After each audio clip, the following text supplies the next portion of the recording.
क्योंकि बहू झूठ नहीं बोलती। सुधा और राकेश के 3 बेटे थे। शादी के बाद तीनों माँ बाप से दूर रहते और सिर्फ त्योहारों में आते। माँ जी, पिताजी, अगली बार आप लोग हमारे घर आइएगा।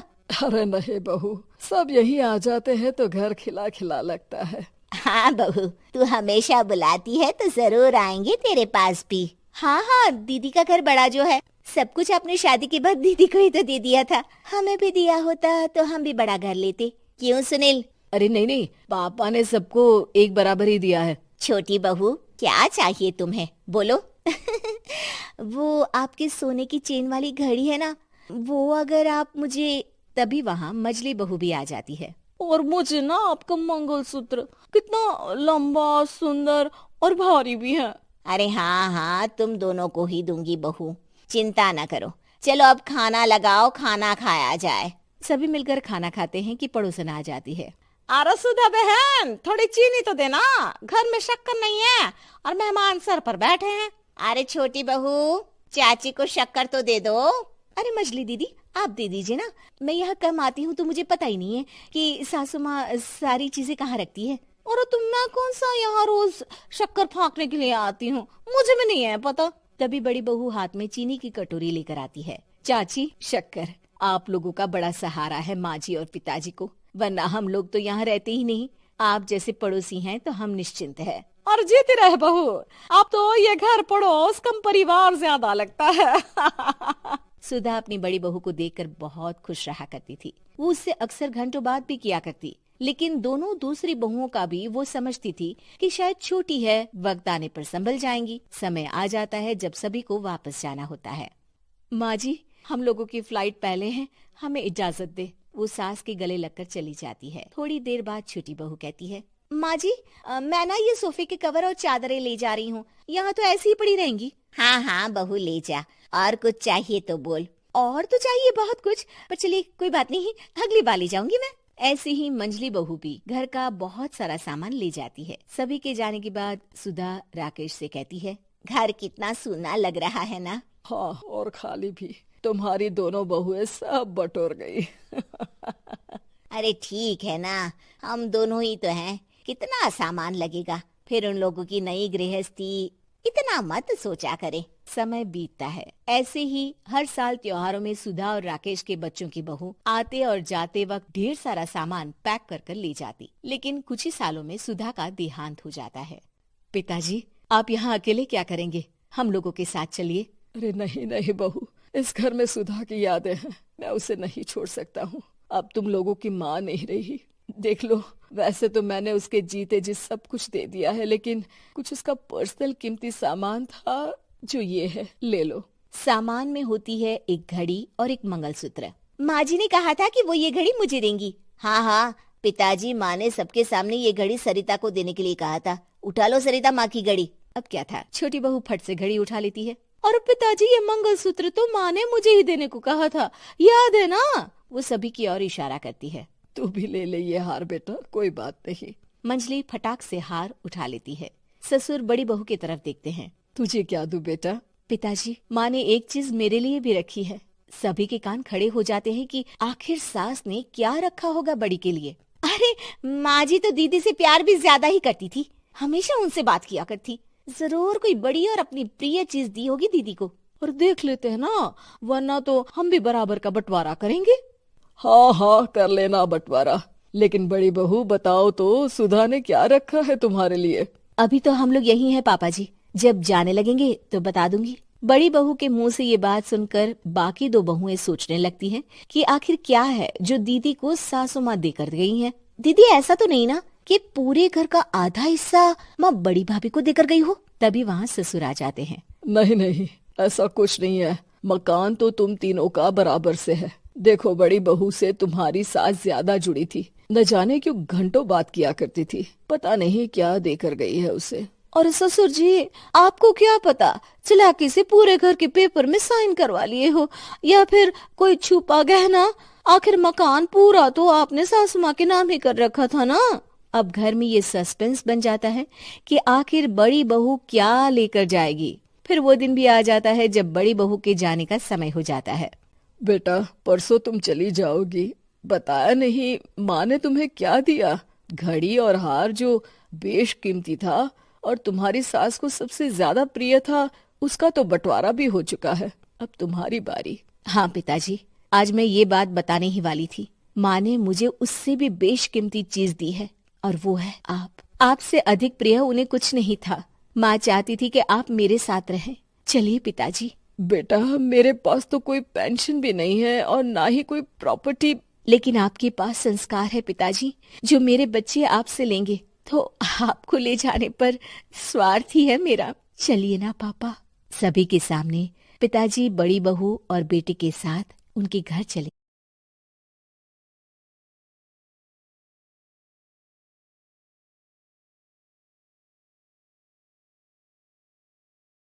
खुजली की बीमारी। चल, मैं आती हूँ, खाना बना के रखना। अरे फिर से कहाँ जा रही हो आप? पिछले 2 घंटे में 8 बार इधर उधर जा चुकी हो। अपने पाँव के टायर को ब्रेक लगाओ ना। अरे तू अपनी जुबान को ब्रेक लगा। तू कौन होती है मुझे रोकने वाली? अरे ज्वालामुखी जी, फटिए मत। मैं बस ये कह रही थी कि बिना बात के बाहर मत निकलो। लॉकडाउन खत्म हुआ है, कोरोना नहीं। बीमारी तो अब भी है ना। अरे मुझे कुछ नहीं होने वाला। मैं गांव में पली बड़ी हूँ, बहुत शक्ति है मुझ में। हाँ, कोरोना की छोटे से वायरस के सामने बड़े बड़ों की नहीं चल रही। जो होगा देखा जाएगा। अगर हो गया ना, तो देखा नहीं जाएगा आपसे। बहू, मेरी सास बनने की कोशिश मत कर। सास बहू की एक बात नहीं मानती, और बहू के लाख समझाने पर भी निकल जाती है अपनी मनमर्जी करने। शाम को जब सास वापस आती है तो, ये लीजिए, सैनिटाइजर से अपने हाथ क्लीन कर लीजिए। अरे इसमें से तो बदबू आती है। छी छी छी छी, मुझे नहीं करना ये इस्तेमाल। अरे तो साबुन से हाथ धो लीजिए।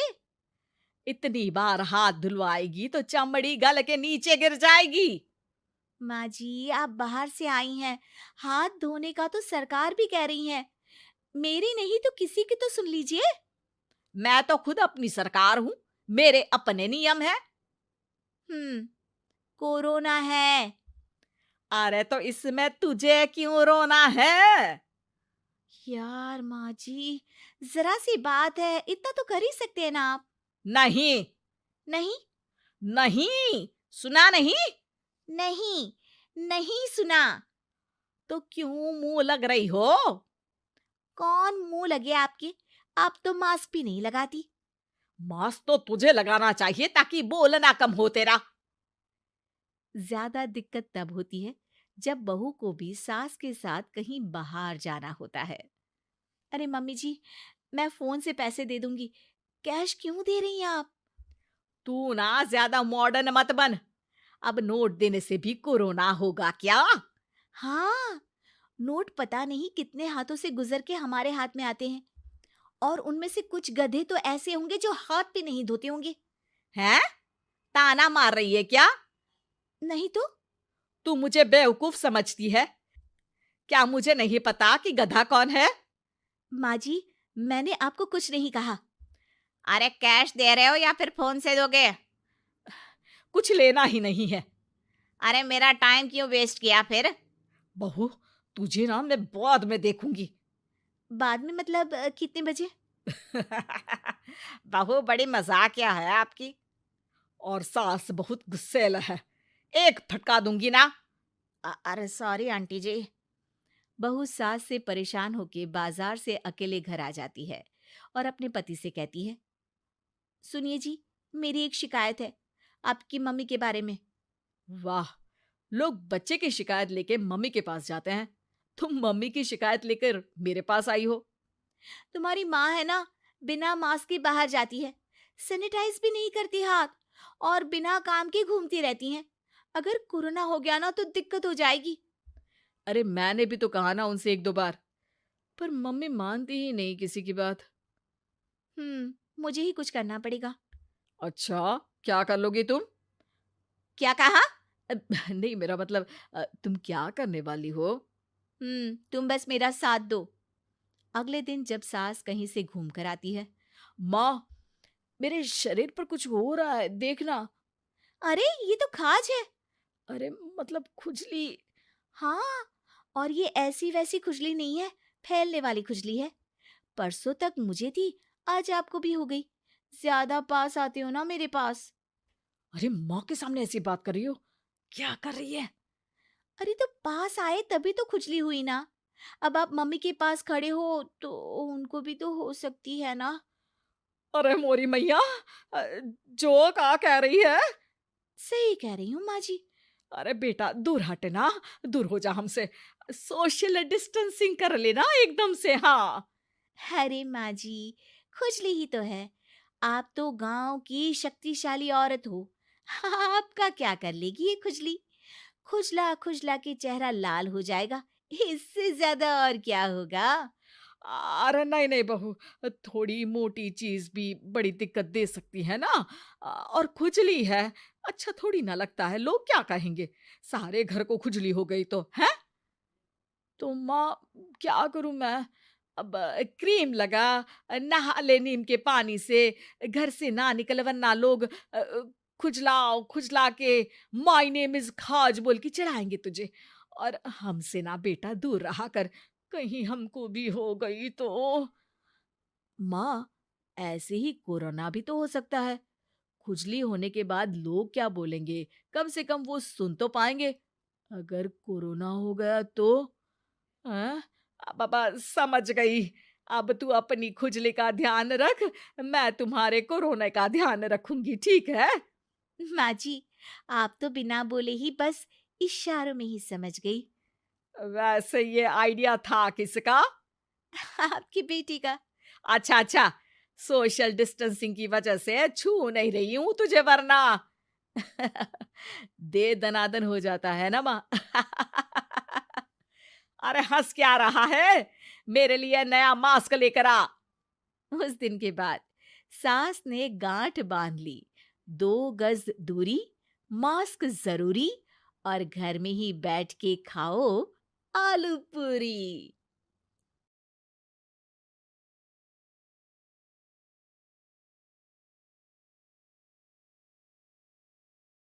गपोड़ी बहू। उमा जी की बहू पिंकी को गप्पे मारने की बहुत आदत थी। वो जब भी किसी के बारे में बातें करती तो बड़े बड़े गप्पे फेंका करती। आसपास के सब लोगों को पता था कि पिंकी बहुत बड़ी गपोड़ी बाज है। लोग उसकी बात पर विश्वास नहीं किया करते थे, लेकिन हाँ, उसकी बातें सुन सुनकर हंसते बहुत थे। अरे बहू, पड़ोस वाली शर्मा जी है ना, उनकी बेटी का जन्मदिन है, तुम भी चली जाना।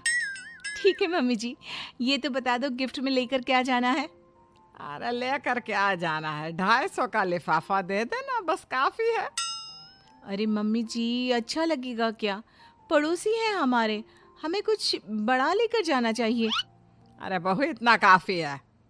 जानती हैं आप, मेरे मायके में जब पड़ोस में किसी की बर्थडे होती थी ना, तो मम्मी कुछ ना कुछ गोल्ड का ही देकर भेजती थी। पड़ोसी के बर्थडे में सोना? कैसी बातें करती हो। और नहीं तो क्या, आपकी तरह थोड़ी ना लिफाफा पकड़ा दिया। पिंकी शर्मा जी की बेटी के जन्मदिन में चली जाती है। अरे आज तो बड़ी सुंदर लग रही हो साड़ी में।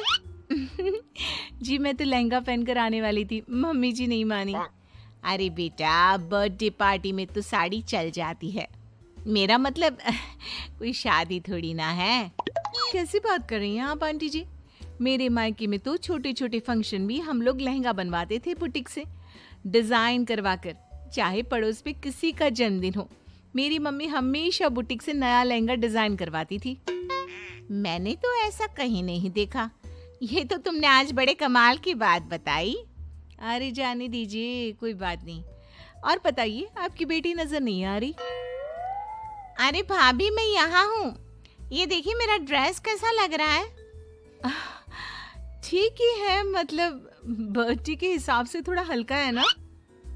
अरे भाभी, इतना सुंदर गाउन पहना है मैंने। मैं ना शादी से पहले अपने बर्थडे पर हमेशा जरी वाला लहंगा पहना करती थी, यही मैं तुम्हारी मम्मी को भी बता रही थी। इसके बाद केक काटने का प्रोग्राम शुरू होता है। सब लोग इकट्ठे हो जाते हैं। शर्मा जी की बेटी का केक देखकर पिंकी से रहा नहीं जाता। उसके अंदर का गपोड़ी बाज बाहर निकल कर आ जाता है। अरे इतना छोटा सा केक! अरे बेटा, मेहमानों के हिसाब से ही है, जितने लोग इतना बड़ा केक। आंटी जी, कम से कम 4 या 5 मंजिल वाला केक तो बनाना चाहिए था। आपकी बेटी का बर्थडे रोज रोज थोड़ी ना आता है। मेरे बर्थडे पर हमेशा पापा 4 केक बनवाते थे। सारे केक 4-4 मंजिल के होते थे। वहां पर सारे लोग उमा जी के मोहल्ले के ही थे और वो पिंकी के गप्पे मारने की आदत से अच्छी तरह वाकिफ थे, इसलिए सब लोग उसकी बात सुनकर हंसने लगे, लेकिन किसी ने पिंकी से कुछ नहीं कहा। एक दिन सुबह सुबह पिंकी ने अपनी सास से कहा, मम्मी जी, मेरे मम्मी पापा मुझसे मिलने के लिए यहाँ आ रहे हैं। अरे वाह, ये तो बहुत अच्छी बात है। उनके आने की तैयारी करो, अच्छा अच्छा खाना बनाओ। वैसे कब तक आएंगे? मम्मी जी फ्लाइट से आ रहे हैं, कल शाम को 4 बजे की फ्लाइट है। फ्लाइट? लेकिन बेटा तेरा मायका तो यहाँ से 2 घंटे की दूरी पर है। तेरे मम्मी पापा फ्लाइट से कब से आने लगे? अरे मम्मी जी, आपको पता नहीं है, मेरे मम्मी पापा ना आधे घंटे की दूरी के लिए भी फ्लाइट का टिकट बुक करवाती है। अरे गप्पे थोड़े कम मारा करो बहू। कोई फ्लाइट से तब आएगा ना जब यहाँ पर एयरपोर्ट होगा। तुम्हारी मम्मी क्या उड़कर आएगी घर में? अरे हाँ मम्मी जी, मैं तो भूल ही गई थी। वो क्या ना, मेरे मम्मी पापा हमेशा फ्लाइट से ही ट्रैवल करते हैं, तो मेरे दिमाग से ही निकल गया था। अगले दिन पिंकी के मम्मी और पापा पिंकी से मिलने के लिए उसके घर आते हैं। आइए आइए जी, आपका बहुत बहुत स्वागत है। और समदन जी, हमारी बेटे की कोई शिकायत तो नहीं ना? ठीक से संभाल लिया है ना आपका घर? अरे मेरी बहू बहुत समझदार है, घर का काम बहुत अच्छे तरीके से करती है। बस थोड़ा ज्यादा बोलने की आदत है उसे, आपको परेशान करती होगी ना? बात तो आपकी सही है, उसकी थोड़ा ज्यादा नहीं बहुत ज्यादा बोलने की आदत है। लेकिन कोई बात नहीं, आपकी बेटी दिल की बहुत अच्छी है, बस थोड़ा बोलती ही तो ज्यादा है। पिंकी बेटा इधर आओ, देखो तुम्हारे मम्मी पापा आए हैं। तुमने इनके लिए खाना तो बना लिया ना? वो क्या है ना मम्मी जी, आपसे एक बात कहनी थी। हाँ हाँ बोलो बहू, क्या बात है? डरने की कोई जरूरत नहीं। वो मम्मी जी, मैंने सोचा मम्मी पापा आए हैं तो खाना बाहर से मंगवा लेती हूँ। अरे कोई बात नहीं बेटा, वैसे भी तुम किचन में काम करने लग जाती तो अपने मम्मी पापा से बात कब करती। बहुत अच्छा किया। अब तुम अपने मम्मी पापा के साथ बैठकर आराम से बात करो, मैं अंदर जाती हूँ। शाम का वक्त जैसे ही दरवाजे की घंटी बजी, 3-4 लोग हाथों में खाने के बहुत सारे पैकेट लेकर उमा जी के घर पहुंच गए। अरे भाई, कौन है आप लोग? लगता है गलत पते पर आ गए। नहीं नहीं माँ जी, हम तो खाने का ऑर्डर डिलीवर करने आए हैं, यहीं से बुकिंग मिली थी।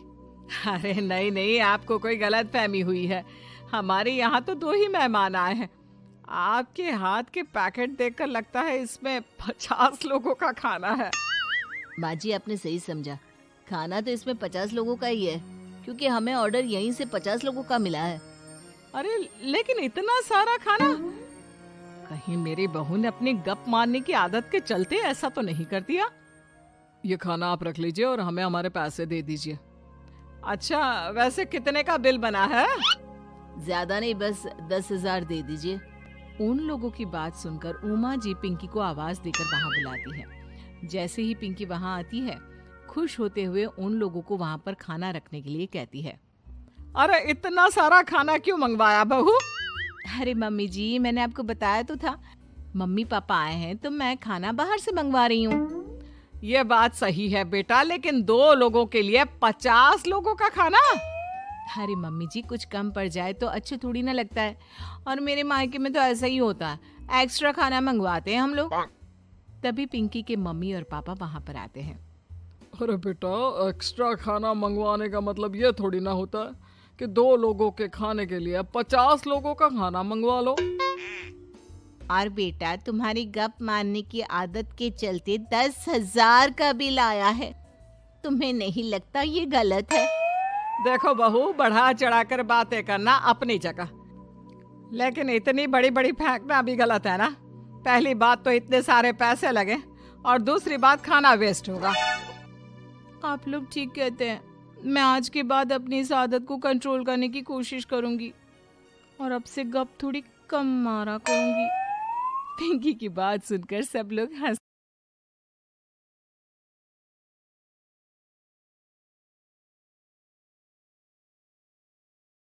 रेखा के पिता दिल्ली में किसी तरह अपने और अपने परिवार का पेट पाल रहे थे, पर एक दिन अरे रमेश, तुम्हारी बेटी के तो समझो भाग्य ही खुल गए। वकील लड़के का रिश्ता आया है। अरे वाह, कब करना चाहते हैं शादी? वो लोग तो जल्द से जल्द ही करेंगे। बाकी शाम को मैंने रेखा को देखने के लिए बुला लिया है। तेरा घर छोटा है तो तुम लोग मेरे घर ही आ जाना। राकेश और उसकी बीवी सारी तैयारी के साथ रोहित और रेखा की शादी कर देते हैं। लेकिन अगले ही दिन, देखो रेखा, शादी भले ही हो गई है, लेकिन तुम ये मत सोचना कि मैं किसी जोरू के गुलाम टाइप रहूंगा। रेखा को रोहित की बात अजीब लगती है। मैं ये तो सोच भी नहीं सकती और ना ही चाहती हूँ, लेकिन शादी के अगले ही दिन इस तरह की बात की उम्मीद भी नहीं थी। रोहित रेखा के मुंह से ये बात सुनकर गुस्सा हो जाता है। अरे, काफी जबान भी चला लेती हो। माँ ने सिखाया नहीं कि पति से कैसे बात करते हैं? रेखा अब चुप रहने में ही भलाई समझती है। रेखा, जल्दी से नाश्ता तैयार कर लो। आज पहला दिन है, सारे काम तुम्हें समझा दूंगी। ये नौकरानी है जो तुम्हें बता देगी कि कैसे कैसे क्या करना है। फिर इसकी कल से छुट्टी है। रेखा भी ससुराल में जी जान लगाकर काम करने लगती है। खाली समय मिलता तो पति के वकालत की किताब उठाकर पढ़ने लगती। ये क्या, जब देखो तब पढ़ती रहती है। अच्छा सुन, कल पिता के घर से 20,000 रुपये लेकर आना। मेरे छोटे बेटे की फीस भरनी है। लेकिन पापा क्यों भरेंगे उसकी फीस? अरे वाह जी वाह, पापा क्यों भरेंगे? तो ये बता, हम क्यों रखेंगे तुझे यहाँ? क्यों खाना देंगे फ्री में? अरे, क्योंकि मैं बहू हूँ इस घर की। तभी वहाँ रोहित आ जाता है। अरे वाह, बड़ी जबान चला रही हो।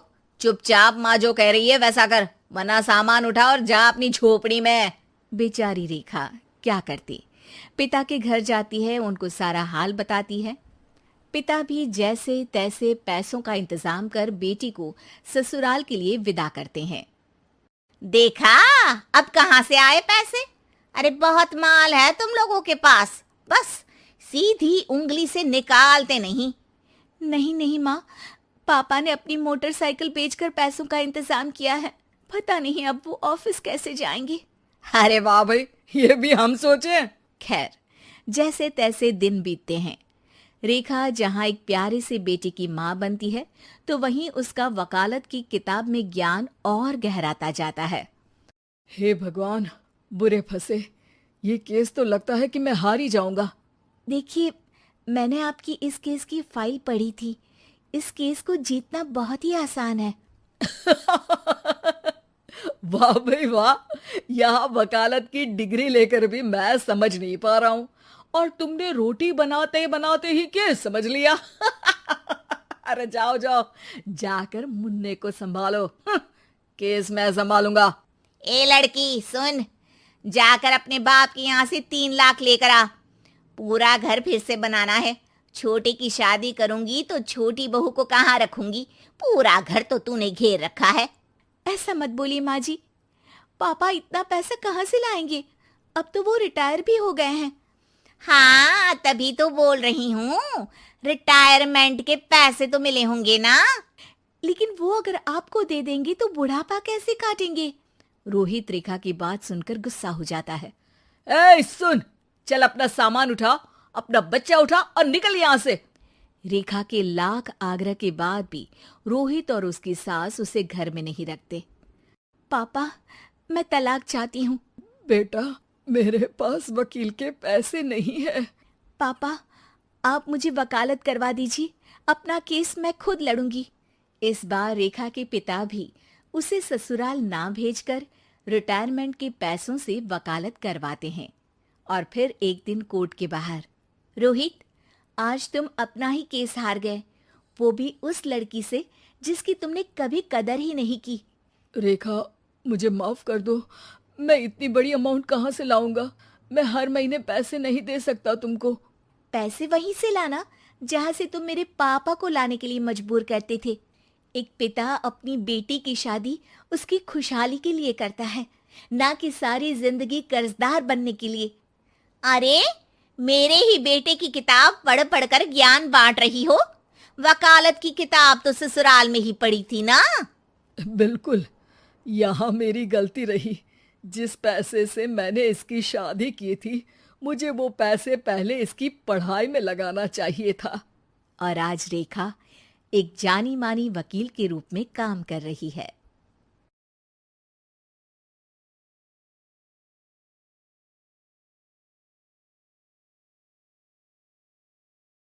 गरीब की शादी। शशि की सौतेली माँ ने उसकी शादी की तो बड़े घर में, लेकिन पति कोई काम न करता। आप ससुर जी के साथ काम पर क्यों नहीं जाते? हाँ, जाऊंगा, लेकिन कल से। आज जरा मैं दोस्तों के साथ घूमने जा रहा हूँ। शशि के 2 बच्चे होते हैं, लेकिन रमेश का हाल वैसा का वैसा ही रहता है। एक दिन, सुनिए ना, बच्चा रो रहा है, इसके दूध के लिए पैसे नहीं है। अरे तो पिताजी से ले लो ना। क्यों? अगर आप में कमाने की क्षमता नहीं थी तो शादी क्यों की? तभी घर आई बड़ी ननद बोल पड़ती है। आहा, तुम्हारी माँ को साफ साफ कह दिया था कि लड़का ना कमाता है ना कभी कमाएगा। हम 4 बहनें हैं इसका ख्याल रखने के लिए, और पिताजी का इतना सारा पैसा, तुम्हें किस चीज की कमी रखी है? लेकिन थोड़े ही सालों में तकदीर बदल जाती है। शशि का ससुराल गरीब हो जाता है। सब बिकने के बाद शशि अपने पति, बच्चे और सास के साथ किराए के मकान में आ जाती है। मैं कोई नौकरी करना चाहती हूँ दीदी। अरे, इतने बड़े घर की बहू थी शशि, तुम नौकरी करोगी? नहीं नहीं नहीं नहीं। नहीं करूंगी तो घर कैसे चलेगा? बच्चों को भी तो पालना है ना। तभी शशि का भाई आ जाता है। शशि, ये ले राशन का सामान। किसी भी तरह की कोई भी जरूरत हो तो बताना। भाई, अब मैं नौकरी करूंगी। देख बहन, वैसे तो मैं तेरे साथ हूं, लेकिन हाँ, मैं ये भी चाहता हूं कि तू अपने पैरों पर खड़ी हो जा। शशि को एक प्ले स्कूल में छोटे बच्चों को संभालने की नौकरी मिल जाती है। एक दिन, शशि, मेरे स्कूल को अब तुम संभाल लो। मैं कुछ दिनों के लिए अपने बेटे के पास जा रही हूं। लेकिन प्ले स्कूल अकेले मैंने कभी नहीं संभाला है। अब ये सब मैं नहीं जानती। इतने महीनों में तूने जो देखा, बस पूरे आत्मविश्वास के साथ उसे करना। शशि नीलम के जाने के बाद पूरे 1 महीने उसका स्कूल अकेले संभालती है, और फिर एक दिन आता है जब वो अपना खुद का स्कूल भी खोल लेती है। वाह शशि, तुमने आज मेरा सर गर्व से ऊंचा कर दिया। तुम्हारा यही आत्मविश्वास तुम्हें बहुत आगे ले जाएगा। नीलम, बहुत आगे जाने की चाह नहीं है। बस ये छोटा सा स्कूल मेरे बच्चों की अच्छी शिक्षा में मेरी मदद करे, यही मैं चाहती हूँ। शशि थोड़े थोड़े पैसों से ही अपना परिवार पाल रही थी। एक दिन उसके घर उसकी बड़ी ननद आती है। अरे भाभी, घर में कूलर तो लगा लेती। मेरी माँ को कैसे पंखे में लिटा रखा है। अरे तो शशि कौन सा एसी लगा कर सो रही है? वो भी तो यहीं रहती है ना मेरे पास।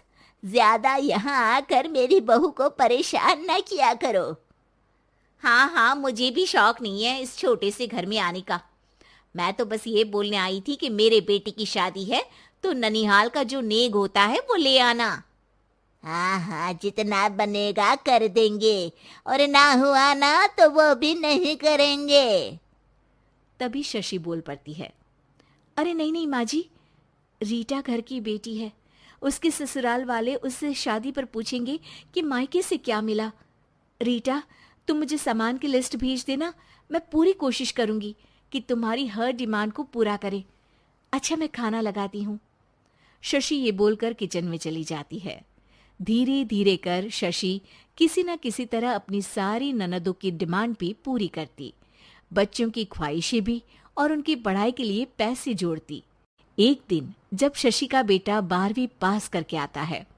माँ, अब तुझे काम करने की जरूरत नहीं है। मैं अब कोई ना कोई नौकरी करके पढ़ाई भी साथ कर लिया करूंगा। शशि को लगता है कि बेटा और आगे पढ़ाई करे, लेकिन वक्त की मार के कारण वो बेटे को काम के लिए हाँ कर देती है। अब बेटा एक बैंक में चपरासी बन जाता है। लड़का देखने में तो बड़ा अच्छा है, अंग्रेजी भी पटर पटर बोलता है, फिर चपरासी क्यों?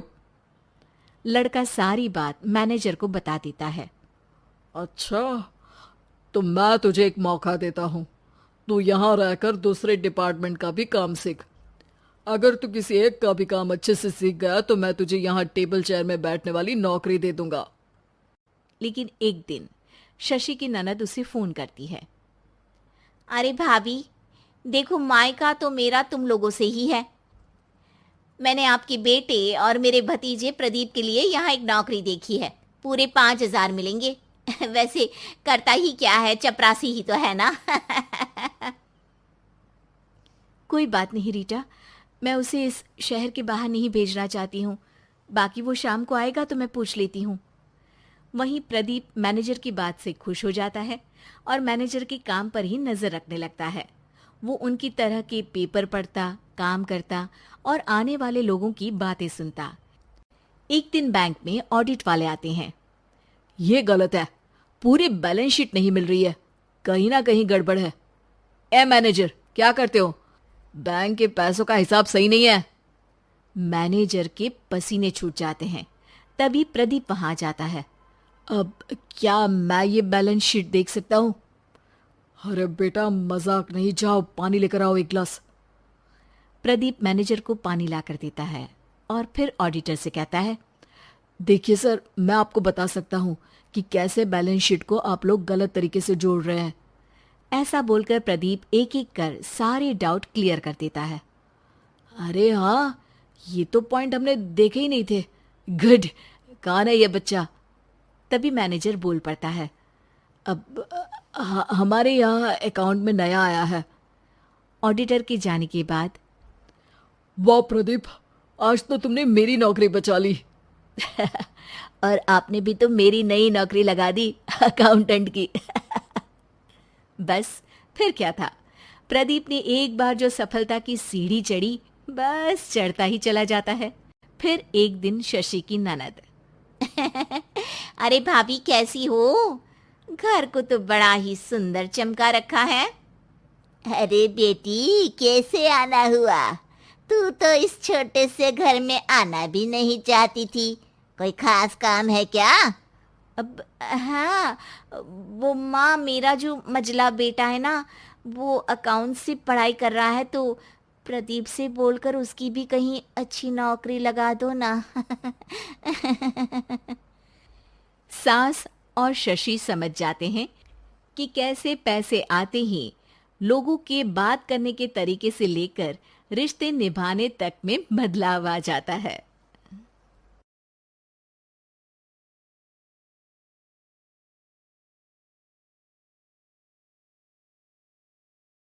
गांव की चाउमीन। गांव में चाउमीन का चलन अभी अच्छे से नहीं आया था, लेकिन सुरेश शहर से चाउमीन बनाना सीखकर गांव में ठेला लगाता है। अरे ये केचुआ है क्या भैया?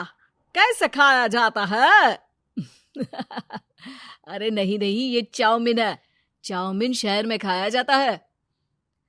कितने की दे रहे हो सुरेश? 10 रुपए की प्लेट भरकर। तभी वहां शहर से पढ़ा एक लड़का आता है। जरा एक प्लेट चाउमीन तो देना। सुरेश उसे चाउमीन देता है। उसे चाउमीन खाता देख गांव वाले भी उससे चाउमीन ले लेते हैं और खाने लगते हैं।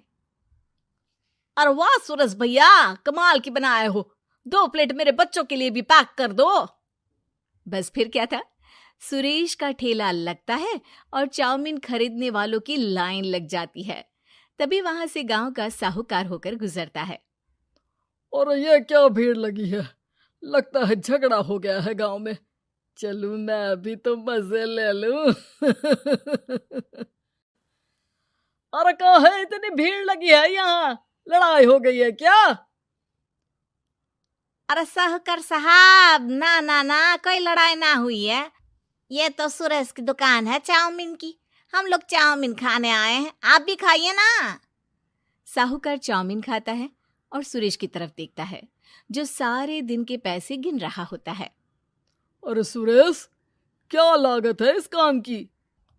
अरे साहूकार जी, आप अब आए हैं तो ये पूरे 10,000 रुपए ले जाइए, जो पिछले साल शहर जाने से पहले आपसे लिए थे ना। लागत तो क्या कहे, जो आपने दिया था उसी में सीखा भी है और दुकान भी खोल ली। अरे पैसे इतने जल्दी क्या जरूरत थी? कैसे जरूरत नहीं थी साहूकार जी, इतना मोटा ब्याज कहाँ से भरते। साहूकार को अब सुरेश की दुकान को हड़पने की लालच आ जाती है। नाना करते ये सारे दिन में 500 रुपए कमा ही लेता है। अरे गांव में ये ऐसे ही कमाता रहा तो कहीं ब्याज का काम ना शुरू कर दे। अरे भैया, कोई ना कोई जुगाड़ तो करना पड़ेगा। अब साहूकार घर आ जाता है और अपनी बीवी को सारी बात बताता है। हाँ जी, ये तो मैंने भी सुना है कि सुरेश के हाथ की चाउमीन नहीं खाई तो कुछ नहीं खाया। अरे हाँ हाँ, सही ही कहते हैं, मैं भी खा कर ही आ रहा हूँ। अरे भाग्यवान है, कितना अच्छा हो ना अगर वो पैसा हम लोगों को मिल जाए। क्यों? हैं? हाँ, वो तो है, लेकिन कैसे? हम लोगों को तो चाउमीन बनाना आता ही नहीं है। साहूकार और उसकी बीवी अब रोज चुपके से सुरेश के घर जाते हैं और खिड़की से उसे चाउमीन बनाते देखते। अब क्या था, दोनों को चाउमीन बनाना आ जाता है। फिर एक रोज, और सुरेंद्र, तुझे साहूकारनी ने बुलाया था, बोल रही थी कि बेटे के जन्मदिन में 10 किलो चाउमीन का ऑर्डर देना है, बना दोगे ना? अरे हाँ हाँ साहूकार जी, मैं जरूर बना दूंगा। कब देना है घर में 10 किलो चाउमीन? अरे वो तो तू घर आकर बता कर लेना, मैं नहीं बता पाऊंगा। ठीक है, शाम को काम निपटा कर आ जाता हूँ। सुरेश साहूकार के घर जाता है, लेकिन वहां मियाँ बीवी मिलकर उसे बंधक बना लेते हैं। अरे मुझे क्यों बांध रखा है, मुझे छोड़ दो। आज से तेरा ठेला मैं लगाऊंगा और बहुत सारे पैसे कमाऊंगा। साहूकार एक आदमी को सुरेश की निगरानी में लगा देता है और वहां से चला जाता है। अगले दिन, अरे साहूकार जी, आप कब से चाउमीन बेचने लगे और अपना ये सुरेश कहाँ गया? अरे वो तो शहर गया है, उसका कोई काम निकल आया था, बोल रहा था कि जब तक वो ना आए तब तक मैं ही उसके ठेले का काम कर दूं। पैसे भी तो बहुत उधार ले रखे थे उसने, लगता है कर्जा भरने के डर से भाग गया है। अरे पर वो तो बोल रहा था कि उसने सारा कर्जा उतार दिया है, और वो क्यों भागेगा? इतना तो कमा रहा था। अरे मुझे क्या पता, अरे चाउमीन खाना है तो बोलो, नहीं तो भागो यहाँ से। अरे हाँ हाँ, दे दो दे दो, अब तो चाउमीन खाना पूरे गांव के लोगों के लिए आदत ही बन गया है, ना खाओ तो नींद ना आए। हाँ हाँ, तो लो और निकालो 50 रुपए। 50 रुपए क्यों? सुरेंद्र तो 10 रुपए में देता था। अरे वो पागल था, मैं थोड़ी ना हूँ। गांव वाले, जिनको चाउमीन की लत लग गई थी, वो करते भी क्या, दे दो और ये लो 50 रुपए। लेकिन फिर साहूकार उन लोगों को प्लेट में थोड़ी सी चाउमीन रख देता है। अरे ये क्या, पैसे 5 गुना ज्यादा और चाउमीन बस इतनी सी। अरे साहूकार साहब, भगवान से तो डरो। बस फिर क्या था, साहूकार की मन मर्जी चलने लग जाती है और गांव वाले करते भी क्या। एक रोज, मुझे तो लगता है कि सुरेश को साहूकार ने मार डाला होगा, क्योंकि उसका काम इतना अच्छा चल रहा था, फिर वो क्यों जाता, और वो भी साहूकार के हवाले दुकान करके। ना बाबा ना। अगले रोज, भाग्यवान, देखो तो जरा, इस सुरेश भी ना कितना पागल था। जिस काम से वो ज्यादा पैसे बना सकता था, उससे इतने कम पैसे छाप रहा था। 50 रुपए प्लेट में भी गांव वाले खूब खा रहे हैं चाउमीन। हाँ जी, और जितने में वो लोगों को 10 प्लेट खिलाता था, भर भर कर हम लोग उतने में 20 प्लेट बना रहे हैं। क्यों जी? वहीं सुरेश रोज भगवान से मांगता कि बस एक बार वो किसी तरह वहां से निकलने में कामयाब हो जाए, लेकिन उसकी हर कोशिश नाकामयाब होती। फिर एक दिन, अरे भाग्यवान, ऐसा कुछ करो कि चाउमीन बनाने का खर्चा आधा हो जाए, जिससे हम लोगों को और मुनाफा हो। ना जी, मुझे तो कोई तरकीब ना सूझ रही। अरे सुनो, एक काम करते हैं, चाउमीन बनाने में जो सब्जी लगती है वो मंडी में लेने तुम देर रात चली जाना। तब तक वो सारी सड़ी गली सब्जी जो दुकानदार वहीं फेंक जाते हैं वो उठा कर ले आना फ्री में। अरे वाह जी वाह, आप तो बहुत समझदार हैं जी। बीवी वैसा ही करती है, लेकिन अब लोग चाउमीन खाते तो मुंह बनाकर। फिर एक बार, अरे राम राम राम, ये पेट में दर्द काहे हो रहा है? आई, आई, आई, आई, आई। हाय रे हाय, मेरा भी पेट दर्द के मारे फटा जा रहा है। सभी को शक हो जाता है कि उन लोगों को चाउमीन खाने से ही ये बीमारी हो गई है। वहीं दूसरी तरफ जो आदमी सुरेश की निगरानी कर रहा था वो सो रहा होता है और मौका देखकर सुरेश वहां से भाग जाता है। सुरेश गांव वालों के पास जाकर उन्हें सब कुछ बता देता है। बस अब क्या था, साहूकार के घर पुलिस पहुंच जाती है। चलो, तुमने गांव के लोगों को खराब सब्जी वाली चाउमीन खिलाकर बीमार किया और सुरेश को बंधक बनाया। तुम्हें इसीलिए हम गिरफ्तार कर रहे हैं। साहूकार को पुलिस ले जाती है और फिर अगले दिन से सुरेश का ठेला गांव के बाजार में लग जाता है, जहां अब पहले से ज्यादा भीड़ होती है।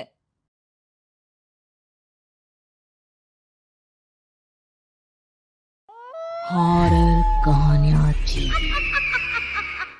शब्द तुझे भरोसा नहीं ना, तो फिर जा अपने कमरे में जाकर देख। तेरे पलंग के नीचे तुझे तेरी माँ की हड्डियां मिलेंगी। प्रभात दौड़कर अपने कमरे में जाता है और अपने पलंग के नीचे देखता है। वहां पर सचमुच एक कंकाल पड़ा हुआ था और उसके शरीर पर जो कपड़े थे वो प्रभात की माँ के थे। क्या बात है, आज तो आप सुबह से ही बहुत बिजी हैं। ऐसा क्या लिख रहे हैं? बस एक फैमिली की कहानी लिख रहा था। जैसे हमारी फैमिली है ना, तुम, माँ और मैं, लेकिन थोड़े अलग तरीके से, क्योंकि ये कहानी हॉरर है और इसमें जो आदमी है ना, मैंने उसकी बीवी को मार दिया है। मतलब कहानी में ऐसा लिखा है। और जानती हो, उसके बाद जो बीवी है ना, वो एक बुरी आत्मा बन जाती है। क्या बेटा, इस तरह की डरावनी कहानियां क्यों लिखता है तू? जानता है ना, हम जो सोचते हैं, जो लिखते हैं, हमारा दिमाग पूरा दिन वैसा ही होता रहता है। माँ, परेशान होने वाली क्या बात है? राइटर हूँ मैं, मेरा तो काम है कहानियां लिखना। और वैसे भी ये सिर्फ एक कहानी है माँ, कोई सच नहीं है। उसके बाद कुछ दिन बीत जाते हैं। एक रात प्रभात को अपने ऑफिस से लौटने में देरी हो जाती है। रात के लगभग 12 बजे हुए थे। प्रभात जैसे ही अपने घर पहुंचता है, उसने देखा कि उसकी पत्नी दुर्गा डाइनिंग टेबल पर उसका इंतजार कर रही है। आ गए आप? कब से आपका इंतजार कर रही थी। देखिए ना, खाना भी ठंडा हो गया है। अरे दुर्गा, आज तुमने अपने इतने लंबे लंबे बालों को खोलकर क्यों रखा है? तुम तो हमेशा अपने बाल बांध कर रखती हो। वो क्या है ना प्रभात, जब इंसान अपनी जिंदगी से मुक्त हो जाता है ना, तो उसे दूसरे सारे बंधन खोल देने चाहिए। इसलिए मैंने अपने बालों के बंधन भी खोल दिए। ये तुम किस तरह की बातें कर रही हो? तुम ठीक तो हो? मैं बिल्कुल ठीक हूँ प्रभात। अच्छा चलो खाना खाओ। वो क्या है ना दुर्गा, मुझे भूख नहीं है। ऑफिस में कुछ खा लिया था। कोई बात नहीं, मैं तुम्हारे लिए एप्पल काट देती हूँ, एप्पल खा लो। नहीं दुर्गा, मुझे नहीं खाना है, मेरा मन नहीं है यार। तभी अचानक से दुर्गा अपने हाथ में एक बड़ा सा चाकू लेकर प्रभात पर हमला कर देती है। प्रभात अपने आप को बचाने की कोशिश करता है।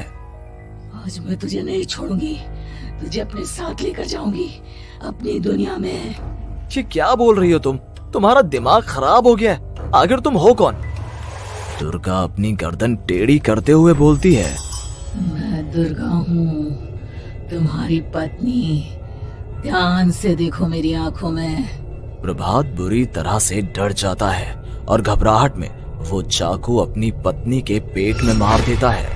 उसकी पत्नी की वहीं के वहीं मौत हो जाती है और उसकी चीख की आवाज सुनकर उर्मिला दौड़ते हुए बाहर आती है। ये तूने क्या किया प्रभात? तुमने अपनी पत्नी का खून कर दिया, लेकिन तू तो उसे बहुत प्यार करता था बेटा। तूने बहू को क्यों मार डाला? माँ, ये आपकी बहू नहीं थी, इसके अंदर कोई बुरी आत्मा घुसाई थी। मैं नहीं जानता ये सब कैसे हो गया, लेकिन वो मुझ पर हमला कर रही थी, मुझे मारने की कोशिश कर रही थी। माँ, मैंने कुछ नहीं किया। ये तूने क्या कर दिया बेटा? दुर्गा ने मुझे कहा था कि वो तेरी कहानी के उस कैरेक्टर की तरह एक्टिंग करके तुझे डराने की कोशिश करेगी। अरे वो तो तेरे साथ मजाक कर रही थी। हे भगवान, ये क्या हो गया? इसका मतलब दुर्गा। लेकिन माँ, मैंने जो कहानी लिखी थी उसमें भी ऐसा ही हुआ था। उस औरत ने अपने पति के साथ मजाक किया और गलती से उसके पति ने उसके पेट में चाकू मार दिया। मेरी कहानी सच कैसे हो सकती है? माँ, मुझे बहुत डर लग रहा है। अब ये सोच, दुर्गा की लाश का क्या करें हम? अगर गलती से भी ये बात बाहर फैल गई ना, तो तुझे पूरी जिंदगी जेल की सलाखों के पीछे रहना पड़ेगा। एक काम करते हैं माँ, हम घर के पीछे वाले बगीचे में उसकी लाश को दबा देते हैं। अगर कोई पूछेगा तो कह देंगे कि उर्मिला अपने मायके गई, और फिर एक दिन हम भी अचानक यहाँ से कहीं दूर चले जाएंगे। कोई नहीं आएगा हमें पूछने, कोई नहीं आएगा माँ, बाद में जो होगा हम देख लेंगे। प्रभात अपनी माँ उर्मिला की मदद से दुर्गा की लाश को अपने घर के बगीचे में गाड़ देता है। कुछ दिन तो ऐसे ही बीत जाते हैं, लेकिन एक दिन अचानक रसोई से आ रही कुछ आवाजें सुनकर प्रभात की नींद खुलती है। प्रभात ने देखा कि वहां पर एक लंबे बालों वाली औरत दूसरी तरफ चेहरा करके खड़ी हुई थी। कौन है? कौन है वहां पर? अरे कौन हो तुम? मैं दुर्गा हूँ प्रभात। क्या हुआ? मुझसे इस तरह के सवाल क्यों कर रहे हो तुम? तुम दुर्गा नहीं हो सकती। दुर्गा तो... प्रभात, मैं तुम्हारी पत्नी हूँ, तुम मुझे कैसे भूल सकते हो? 4 दिन के लिए मायके क्या चली गई? तुम तो मुझे भूल ही गए। अब अगली बार ना मैं कहीं नहीं जाऊंगी। पता चला तुमने तो मुझे पहचानने से ही इनकार कर दिया।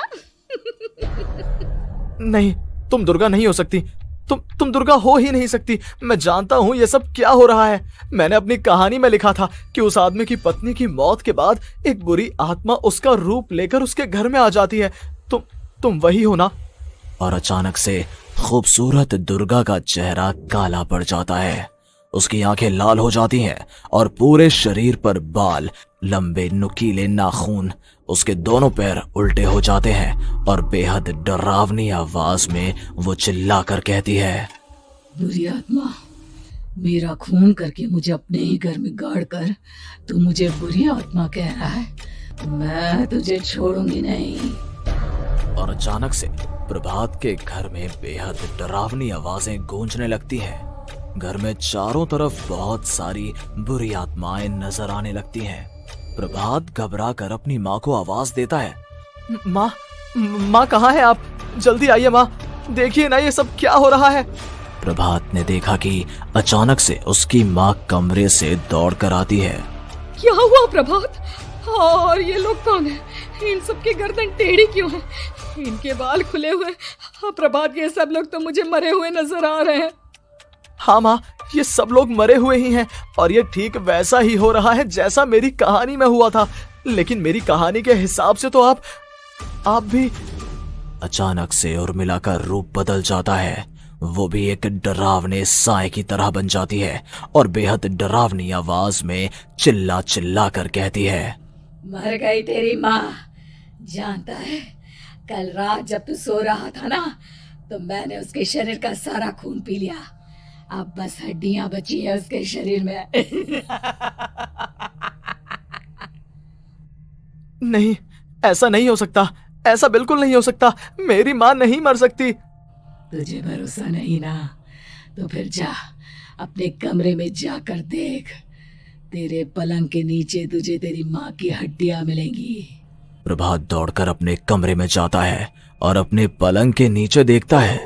वहां पर सचमुच एक कंकाल पड़ा हुआ था और उसके शरीर पर जो कपड़े थे वो प्रभात की माँ के थे।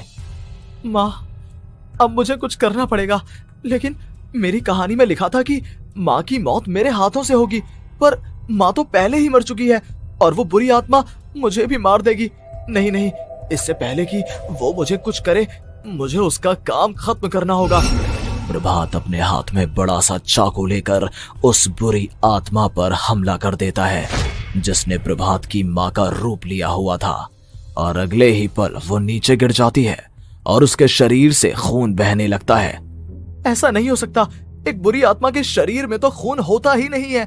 तो क्या सच में मैंने अपनी माँ को मार दिया? लेकिन अभी कुछ देर पहले तो फिर वो कंकाल किसका है? और ये कौन है? मैं पागल हो जाऊंगा। और अपनी माँ की लाश, इसका मैं क्या करूं? लोग पूछेंगे तो मैं क्या जवाब दूंगा? तभी वहां पर दुर्गा का रूप लेकर जो आत्मा थी, उसने प्रभात से कहा, गाड़ दे अपनी माँ को ले जाकर उसी जगह जहाँ तूने मेरा खून करके मुझे गाड़ दिया था। चला जा। घबराया हुआ प्रभात पागलों की तरह अपनी माँ की लाश को लेकर बगीचे में गाड़ देता है। प्रभात की हालत पागलों जैसी हो जाती है। वो अपने आप को अपने घर में बंद कर लेता है। कहानी के हिसाब से तो आगे ये हुआ था कि कहानी लिखने वाले ने उन बुरी आत्माओं से डरकर आत्महत्या कर ली थी। तो क्या मैं भी मर जाऊंगा? क्या मैं भी आत्महत्या कर लूंगा? एक काम करता हूँ, मैं अपनी कहानी का अंत बदल देता हूँ। हाँ, ये मैंने पहले क्यों नहीं सोचा। मैं लिख दूंगा कि कहानी को लिखने वाला आत्महत्या नहीं करता, बल्कि कहीं दूर जाकर नए सिरे से अपनी जिंदगी शुरू करता है। यही सोचकर प्रभात ने अपनी लिखी हुई कहानी को बाहर निकाला और उसे पढ़ना शुरू किया। ये देखकर वो हैरान रह गया कि कहानी का क्लाइमैक्स तो किसी ने पहले ही बदल दिया था। ये क्या? इसमें तो लिखा हुआ है कि आखिर में उस लेखक की पत्नी और माँ दोनों बगीचे में जिंदा दफन थे। बुरी आत्माओं ने उनको कैद करके रखा था और वो लेखक अपनी माँ और पत्नी दोनों को जिंदा बाहर निकाल लेता है। लेकिन ये सब लिख किसने दिया? प्रभात दौड़कर बगीचे में जाता है और वहां पर खुदाई करना शुरू कर देता है। प्रभात देखता है कि वहां पर लकड़ी के 2 बड़े संदूक हैं और उनके अंदर से आवाजें आ रही हैं। प्रभात बचा लो मुझे। अगर थोड़ी देर और हो गई तो वो मुझे छोड़ेगी नहीं। बेटा देखो, मैं इस बक्से के अंदर बंद हूँ, प्लीज मुझे बाहर निकालो। वो बुरी आत्मा किसी भी वक्त मुझे मार डालेगी। प्रभात वो दोनों बक्से बाहर निकालता है और अपनी पत्नी और माँ दोनों को आजाद करवा लेता है। लेकिन तभी वहां पर अचानक से एक बेहद डरावनी और खौफनाक दिखने वाली औरत आ जाती है। मुझे क्या लगा था इतनी आसानी से अपनी पत्नी और माँ को बचा लेगा? बस 5 मिनट और उसके बाद अमावस का चांद आसमान में आने ही वाला है। लेकिन तूने इन दोनों को बाहर निकाल लिया, अब तुझे मरना होगा। नहीं, मैं जानता हूँ मैं नहीं मरूंगा, और अब आगे क्या करना है ये भी मुझे पता है। प्रभात, ये बहुत खतरनाक है, हमें मार डालेगी प्रभात, चलो यहाँ से। नहीं दुर्गा, अब मुझे अच्छी तरह से पता चल चुका है कि इस बुरी आत्मा से हम कैसे पीछा छुड़वा सकते हैं। और इतना कहकर प्रभात अपने हाथ में पकड़ी हुई सिंदूर की थैली उस बुरी आत्मा के ऊपर उछाल देता है। कुछ ही देर में वो जमीन पर गिरकर राख में बदल जाती है। ये सब क्या हो रहा था बेटा? ये सब तुम्हारी लिखी हुई इस कहानी की वजह से हुआ है ना?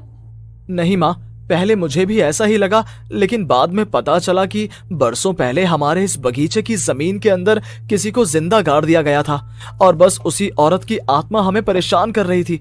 उसी ने मेरे शब्दों में जान डालकर उस कहानी को जिंदा कर दिया था। मुझे माफ कर दो प्रभात, मैंने आपकी कहानी के साथ छेड़छाड़ की थी और उसे बदल दिया था। माफी मांगने की जरूरत नहीं है दुर्गा, तुम्हारे उस बदलाव की वजह से ही आज हम सब जिंदा हैं, क्योंकि आज हॉरर कहानियां थी।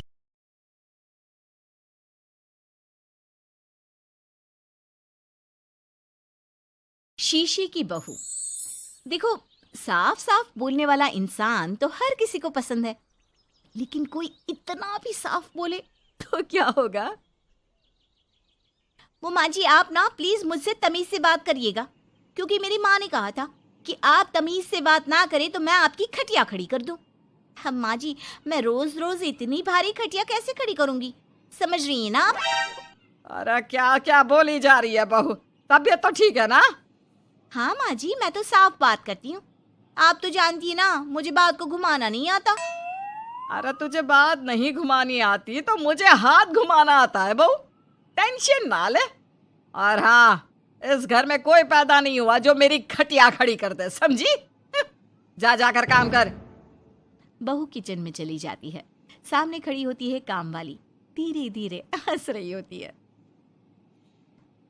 काम वाली हो, महारानी बनने की कोशिश मत करो, समझी? और सुन, ये मेरी सास शादी के पहले ऐसा तो नहीं बोलती थी ना कि बहू आ जाएगी तो तेरा काम खत्म हो जाएगा, क्यों? वो तो ऐसा नहीं बोलती थी, लेकिन जिस तरह आप बोलती हो ना भाभी, ये आसार भी जल्दी आ जाएंगे। ए, चुप कर, काम कर अपना। वैसे तुझे मेरी माँ ने देखा था शादी के वक्त। अच्छा, तो क्या कह रही थी भाभी वो? यही कि नौकरानी के लिए तेरी सास बनारसी साड़ी मांग रही है। और नौकरानी की शक्ल तो देखो। इस शक्ल में कहाँ से ये बनारसी पहनेगी? नौकरानी को गुस्सा आ जाता है। उसी शक्ल में जिस शक्ल में आप ये सिल्क पहनकर घूम रही हो। वैसे बनारसी मांगकर मुझे तो गंदी सी काटन पकड़ा दिया था इसने। अभी बात करती हूँ। और क्या बात कर?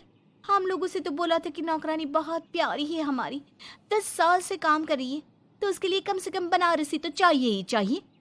मेरी माँ से 25,000 की साड़ी ली थी तुम्हारे नाम से। नौकरानी चढ़ जाती है झाड़ पर। वो तो सास से लड़ने पहुंच जाती है। क्यों मालकिन, बहू की माँ ने मेरे लिए भी कुछ भेजा था, दिया नहीं आपने? हाँ दिया तो था, 200 रुपए की साड़ी दी थी, वो तो मैंने अपने पास से तुझे एक्स्ट्रा दिया था। तभी बहू आ जाती है। कैसी बात करिए माँ जी, माँ ने तो आपको इनके लिए 25,000 की साड़ी दी थी, देती क्यों नहीं? देनी ही पड़ेगी, वरना मैं कल से नहीं आएगी काम पर। हाय रे, 25,000 की साड़ी तेरी माँ देगी, वो भी नौकरानी के लिए। अरे साड़ी से 2,000 की साड़ी बनारसी मेरे लिए लाई थी, मुझे नहीं आई पसंद, तो कहती है या तो पहन लो या नौकरानी को दे दो। अब जैसी थी रख ली। नौकरानी के लिए तो 200 की साड़ी दी थी तेरी अम्मा ने। देख, मेरे पास तो वीडियो भी है देते हुए। ये बोलकर सास नौकरानी को मोबाइल में वीडियो दिखा देती है। हाय रे भाभी, शर्म कर लो शर्म। कैसा गेम खेल गई तुम तो। बाहर से तो बड़ी सीधी दिखती हो मालकिन। अब मुझे जो मेरी माँ ने बोला था मैंने बता दिया। वैसे भी ना मुझे बात को घुमाने की आदत तो है नहीं। बहू साफ बोलती थी, उसे जो उसकी माँ बोलती बता देती। लेकिन अब घर में क्या होने वाला है वो भी देखते हैं। कितनी सुंदर हो तुम सांवली। पता नहीं तुम्हारी माँ ने तुम्हारा नाम सांवली क्यों रखा। वो क्या था ना, जब मैं पैदा हुई थी तो रंग थोड़ा दबा था, लेकिन बाद में खिल गया। वैसे तुम्हारे घर में सबका रंग काला सा क्यों है? वो मेरी माँ काली थी, पापा तो गोरे थे, लेकिन सब माँ पर चले गए इसलिए। लेकिन फिर भी फीचर शार्प है हम लोगों के। हाँ, क्यों नहीं, वो तो है सांवली सलोनी। अगले रोज बहू काम कर रही थी कि सास, वो मिश्रा की बहू कितनी चमकती है, पता नहीं क्या लगाती है। माँ जी क्या करना है चमक कर, आप लोग तो ऐसे ही अच्छे लगते हैं, काले काले। काले काले से क्या मतलब है बहू? अरे बस रंग हल्का सा दबा है। हाँ माँ जी, मैं वो नहीं कह रही हूँ। वैसे पापा जी का तो वो भी नहीं है, गोरे हैं पापा जी। ये भी कह रहे थे कि आपके कारण ही वो काले हैं, क्योंकि आप काली हैं ना। तो मैंने कहा कि क्या कहा इसने? मेरे कारण? अरे जिस माँ ने 9 महीने कोख में रखा, पाला पोसा, उसे पल भर में ब्लेम कर दिया। वाह रे मेरे बेटे, मेरी परवरिश में ही कमी होगी कि मेरा ही बेटा माँ को काला बोल रहा है। क्या है माँ जी, जबरदस्ती इनको कोस रही हैं? एक तो मैंने आपको बता दिया कि ये क्या बोल रहे थे। हाँ बहू, तू तो शीशे की तरह साफ है, इसमें 2 राय नहीं। लेकिन तेरे साफ बोलने से कई बार लोगों के दिल टूट जाते हैं, तो वही बोला कर जिससे लोगों का मन खराब ना हो। वैसे अगर मेरे बेटे ने मुझे काला बोला भी तो मैं जानती हूँ कि वो किसी और संदर्भ में बोल रहा होगा। मैं भी ना कभी कभी कैसे बच्चों जैसी बात करती हूँ। सास काम पर लग जाती है और बहू भी। एक रोज, चल बहू जरा मंदिर होकर आते हैं। मंदिर में सब पूछते हैं बहू कैसी है, बहू कैसी है। मैंने कहा खुद ही मिल लेना, ले आती हूँ उसे। सास बहू मंदिर जाते हैं, जहाँ सास की टोली बहू का स्वागत करती है, उसे आशीर्वाद देती है और फिर, बहू कैसा लग रहा है ससुराल में, घर में एडजस्ट हो गई? अच्छा तो खैर नहीं लग रहा है, लेकिन क्या करें, रहना तो होगा ही ना, शादी जो की है। वैसे माँ जी का व्यवहार अच्छा है, लेकिन अरे बहू, तूने मुझे बताया नहीं कि तेरा मन नहीं लगता। और सास का व्यवहार अच्छा है तो क्या पति मारता है? अरे नहीं नहीं नहीं नहीं, वो क्या है ना, मेरा गांव का घर बड़ा, बड़े आंगन, खुली रसोई, कमरे। यहाँ शहर में तो लगता है किसी ने टांग दिया है घोंसले में। इसलिए नहीं लगता मन। औरतें बहू की बात पर हंसने लगती है। बड़ी ही सीधी बहू है तेरी, मन की सारी बात करती है किसी के भी सामने। सास बहू घर आ जाती हैं। मेरा मन करता है कि हम भी ये शहर से थोड़ा दूर रहने क्यों ना जाए, जिससे हम भी बड़े मकान में रह सके। पर माँ जी, फिर इनका ऑफिस दूर हो जाएगा।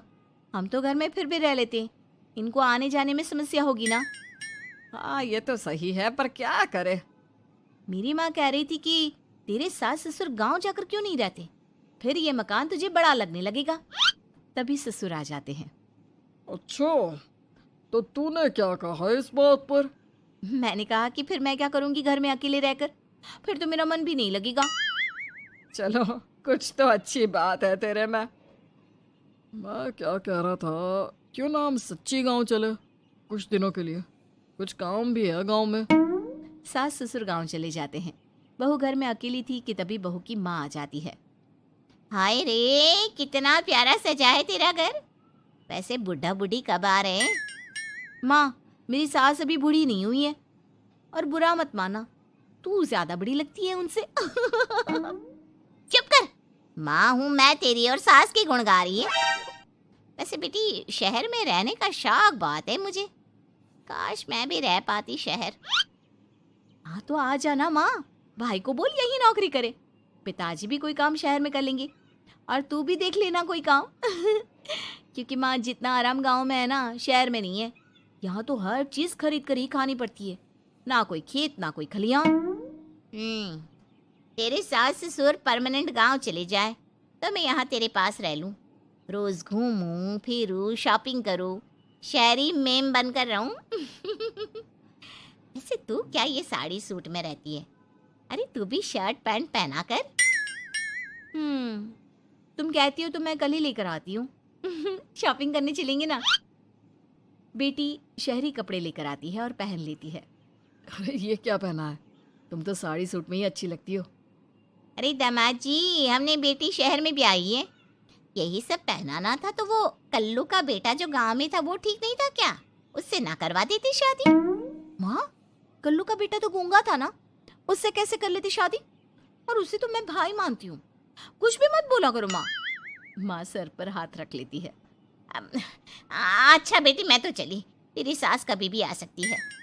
तो माँ से मिलकर जाइएगा ना। अरे नहीं नहीं, वो क्या है ना, बंधन में रहना पसंद नहीं है हमको। समधन जी की जबान तेज है थोड़ी। बुरा मत मानना, चलते हैं हम। माँ तो चली जाती है, लेकिन पीछे से बेटी को पहना कर जाती है वेस्टर्न कपड़े, और माँ के जाने के बाद एंट्री हो जाती है सास ससुर की। बहू खड़ी होती है पैंट शर्ट में। बहू, ये क्या पहना है? बहू, इस घर में ये सब नहीं चलेगा। यही सब वाली लड़की लानी होती तो हम शहर की ना ले आते। माँ जी, मेरी माँ ने कहा है कि उन्होंने मेरी शादी शहर में इसलिए नहीं की कि मैं साड़ी और सूट पहनूं। तेरी माँ आई थी क्या? हाँ, वो आप लोग गए थे ना तो आ गई शहर घूमने। तो फिर चली क्यों गई? क्योंकि माँ जी की जबान तेज है ना। अरे क्या बोली जा रही हो? क्यों? अबे यही तो बोला था माँ ने, तुमने नहीं सुना था क्या? देख बेटा, ऐसी बात नहीं करते। खैर जा, कपड़े बदल ले। नहीं, अगर बहू तुझे ठीक लग रहा है तो बेटा पहन ही रह। पर मुझे ये टाइट कपड़े अच्छे नहीं लगते। वो क्या है ना, साड़ी में फ्री रहती हूँ, लेकिन क्योंकि माँ ने कहा तो। अरे कोई बात नहीं बहू, मैं भी तो माँ ही हूँ ना। मैं भी कह रही हूँ कि जैसा ठीक लगे वैसा कर ले। सास ससुर मुस्कुरा देते हैं कि बहू शीशे सी साफ है।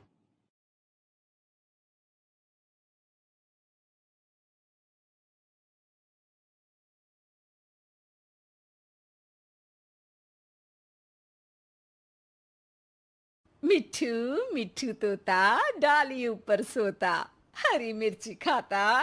नहीं नहीं, हरी मिर्च मिर्ची तीखी लगती है बुढ़िया। अरे बदमाश, ऐसे कौन बात करता है?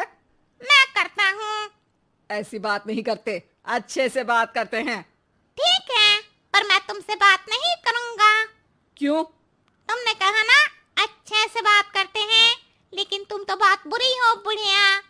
अरे मैंने तेरा क्या बिगाड़ा है रे मिट्ठू? कल ही पड़ोसी की छत पे सूख रही डाल ले आई थी तुम। सावन का महीना पवन करे शोर, डाल उठा के ले आई बुढ़िया कैसी चोर। अरे अरे मिट्ठू चक्रवर्ती, इतने जोर से मत बोल, सब सुन लेंगे। मेरी एक शर्त है।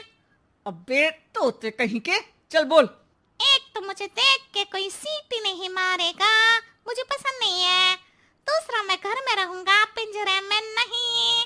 हाँ चल मान लूंगी, पर कहीं उड़ मत जाना। पागल हूँ क्या? यहाँ पोपट को फोकट में खाना मिलता है, तुम मेरी शर्त मानती हो। अरे जंगल में दंगल करने क्यों जाऊंगा, जब इधर ही मंगल हो रहा हो तो। तू तो बहुत चतुर है रे। हाँ, सीखो कुछ मुझसे। अरे ज्यादा चोंच मत चला, ले पिंजरे से बाहर आ जा। और जोर से मत बोलना चोरी के बारे में, बाबूजी सुन लेंगे तो लड़ाई हो जाएगी घर में। तू चाहता है कि घर में लड़ाई हो? हाँ, चाहता हूँ चाहता हूँ चाहता हूँ। लड़ो लड़ो लड़ो, बहुत मजा आएगा। लड़ते हुए लोग, बेवकूफ लोग मुझे अच्छे लगते हैं।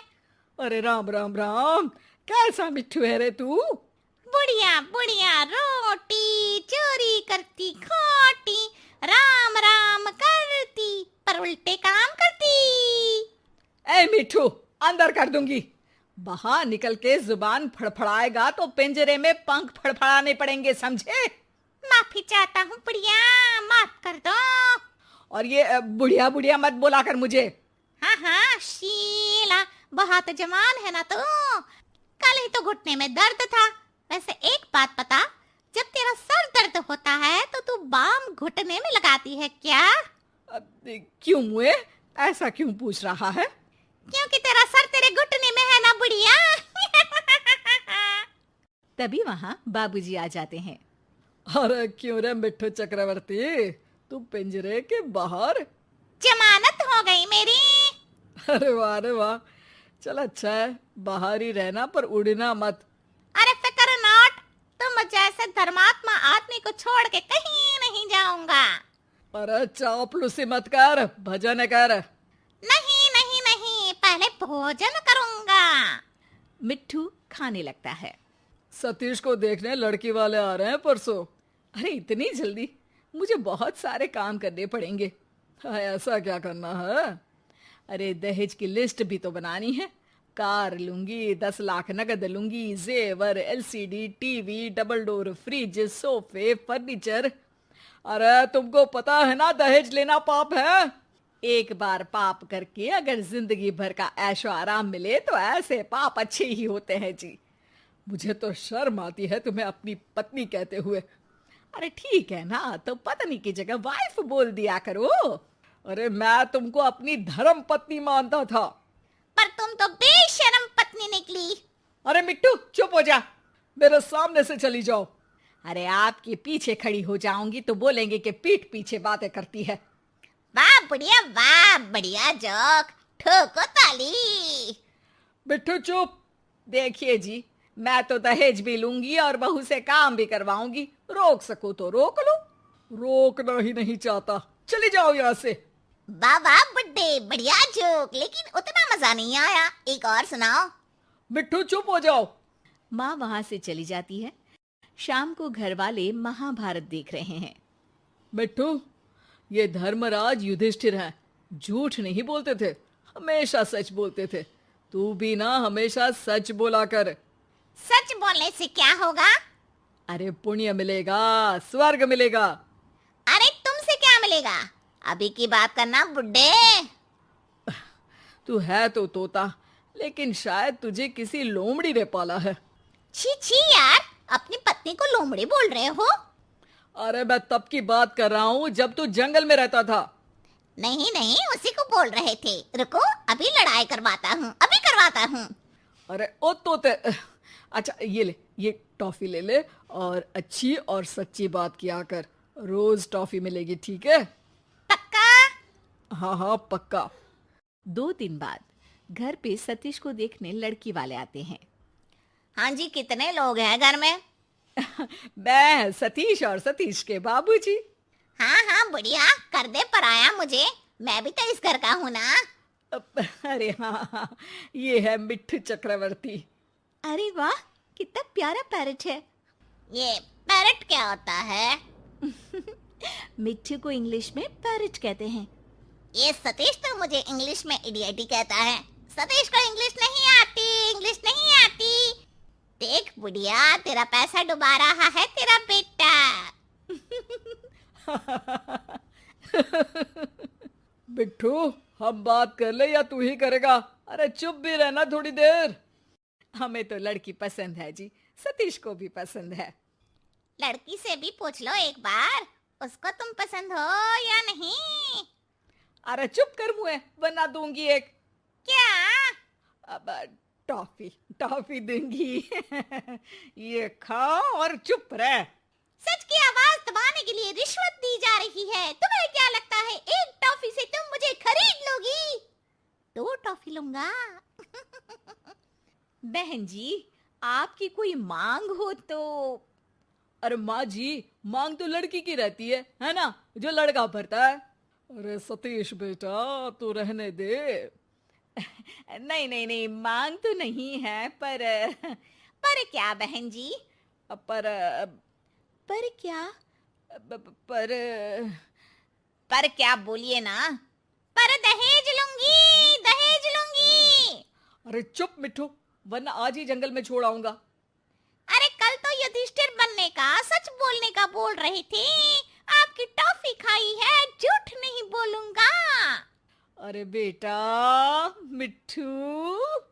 देखिए देखिए, बुढ़िया को कार चाहिए, क्योंकि सतीश की हैसियत नहीं है खरीदने की। बुढ़िया को डबल डोर फ्रिज चाहिए, 10 लाख रुपया भी चाहिए। क्योंकि जैसे बेबी को बेस पसंद है, वैसे ही बुढ़िया को कैश पसंद है। फ्री फुकट का ऐश पसंद है। मिट्ठू, अब तो तेरी खैर नहीं है।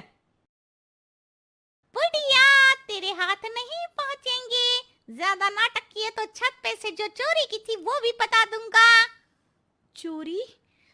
हाँ हाँ, पड़ोसियों की दाल चुरा लेती है और पकाते वक्त शिकायत भी करती है कि कैसी सस्ती दाल खाते हैं पड़ोसी। और पता है अब तक इस घर में काम वाली बाई क्यों नहीं आई? क्यों नहीं आई? क्योंकि तुम्हारा इंतजार था। मिट्टू की बात सुन के लड़की वाले वहां से चले जाते हैं। अरे क्या बिगाड़ा था रे हमने तेरा। एक तो तुझे पाला, खाना खिलाया, तेरी हर शर्त मानी, फिर भी तूने हमारा काम बिगाड़ा। सच बोलना चाहिए बुढ़िया, बाबूजी ने कहा था। अरे ठीक ही तो है, लड़की को झूठ बोल के इस घर में ले आते तो पाप ही लगता ना। शाबाश मिठू, चाहे खुद का नुकसान हो रहा हो, पर हमेशा सच बोलना चाहिए। अरे चल चल बुड्ढे, अपने बाप को मत सिखा।